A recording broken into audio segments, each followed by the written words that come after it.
We're not gonna go there. We're not going to have a discussion about difficulty in games.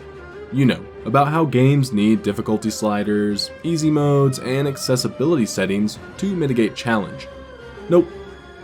A developer can make a game as punishing or as easy as they want, because it's their concept, their art, and their money. That said, casual players who recently converted to Soulslikes via Elden Ring might find Wolong Fallen Dynasty a bit of a painful shock.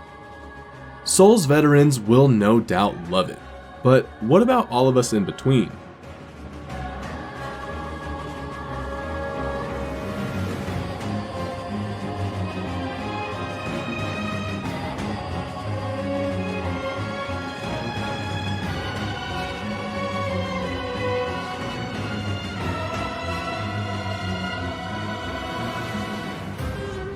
The elevator pitch for Wolong is that it's a spiritual successor to Team Ninja's excellent Nioh games. Like those titles, Wolong is a Souls-like through and through, but comes even closer to From Software's skill-demanding Sekiro than the mainline Dark Souls games. To call Wolong a giant step forward in the evolution of the Souls-like genre would not be hyperbole. There are so many mediocre, copycat Souls-like games that Wolong comes as even more of a revelation. Wolong's narrative and story presentation feel like they're ripped from a martial arts melodrama. The game takes place in China in the 2nd century AD.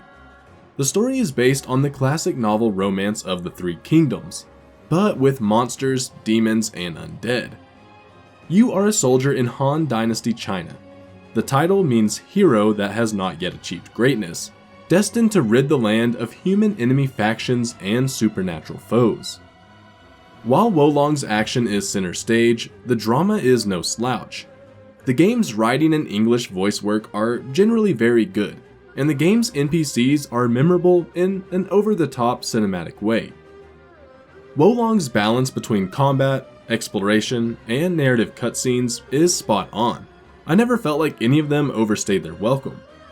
Overall, the game's pacing should be a model for the genre. Sometimes, narrative takes priority over the clear introduction of new mechanics, but more on this later. Where Wolong really shines is in its combat, systems, and mechanics. At first, they seem a little opaque, and it feels like the game is cluttered by too many ideas. It takes some time before all the systems begin to click and start to synergize. At that moment, you start to understand how brilliant Wolong's combat is, and how it successfully diverges from other Souls-likes, while still retaining the all-important FromSoft vibe. Congruent with Chinese Confucian philosophy, Wolong's systems are based around 5 phases, essentially the elements of metal, wood, water, fire, and earth. There are no classes. Instead, the element a player selects determines a character's stats, starting spells, and what divine beast will aid them. Weapons are tuned to the phases, so it becomes critical that one's weapon of choice is in harmony with the leveled up elements. Similar to other RPGs with stats like strength, stamina, or vitality, the player can use Chi to level up their elemental alignment. In addition to killing enemies, Chi comes in flake form out in the world. While the phases are essentially variations on traditional RPG character and weapon stats, Wolong's spirit and morale mechanics play a new tune on stamina management. Both the player and enemies have a spirit meter, with an orange negative side and blue positive side. By landing normal hits, the blue spirit gauge fills, which allows for the use of magic and special moves.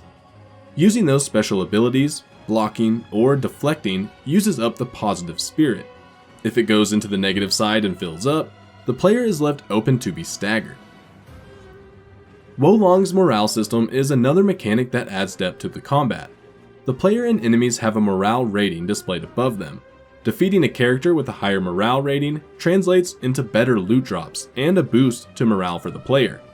Morale is also increased by planting flags in the world, and by defeating enemies without dying. Death resets morale to the last save point level. While grinding for gear and XP is a standard action game mechanic, grinding to raise morale before a big boss fight is a winning strategy. Magic is linked to both morale and elemental power. Some spells aren't available at low morale levels. Magic spells are much like those in other RPGs, like the ability to shoot fire, lightning, or poison, to enchant weapons or enhance abilities. Finally, each weapon comes with a set of built-in martial arts moves. These flashy attacks, like magic, use up spirit but are often critical in combat. Like Team Ninja's Nioh, and especially like Sekiro, combat in Wo Long is a fast and furious brutal ballet of swordplay, magic, and movement. It favors offense, but rewards skilled defensive play too. Different enemies, even different phases of bosses, demand the ability to switch tactics and master them all. There's a lot to pay attention to. Remember going to an amusement park and seeing the sign, "You must be this tall to ride the coaster"? Wo Long's first boss is like that. He's a two-phase dude that demands unrelenting aggression, and then an equal amount of defense. He serves as a warning, but less obviously as a fantastic trainer. By the time you've beaten him, you've come a very long way to understanding Wo Long's systems. After you replace your controller, you'll get it, and you'll probably be hooked. Once past the first boss, there are a wide range of challenges ahead. Some bosses are far less exciting than the first, and you'll have deeper tools to help you. Exploring Wo Long's world is a relatively linear experience, guided by the narrative and broken up by shortcuts, side paths, and secrets. Visually, its palette is less colorful than either Nioh game, but the countryside and villages' detailed textures and art direction capture 3rd century China just like Nioh did for 17th century Japan. Wo Long might not be bleeding edge in the looks department, but like Elden Ring, its art direction, fluid animations, and music work together.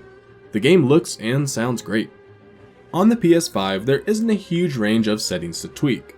The lack of difficulty options, either through gameplay assist or levels of challenge, will disappoint many casual action fans. This may be the one area where Team Ninja is most dedicated to the Soulslike model. But it's true for Wo Long just as it is for Elden Ring, Nioh, Bloodborne, or Sekiro. The difficulty is entirely dependent on repetition, skill, and smart use of mechanics. Easy mode is built into your reflexes and brain, and if all that doesn't work, you can summon NPCs and human players to help you. Wo Long is a brilliant game, but it isn't perfect. The game's camera loathes walls and tight spaces, and can't always track the action precisely. There are issues with minor bugs and scenery pop-in, and I had one instance of a boss throwing me through the geometry into the nether regions below the surface. It would have been amusing had it not come just prior to me landing a final strike. This is a game that trusts its players to read, because while many mechanics are familiar to Souls fans, some basics are rather poorly articulated and rarely introduced via the narrative.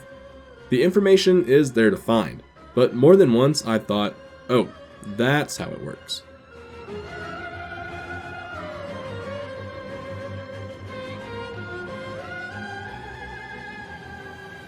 Like Sekiro and Team Ninja's Nioh games, Wo Long demands a lot from the player, specifically persistence, creativity, and, let's be honest, decent timing and reflexes.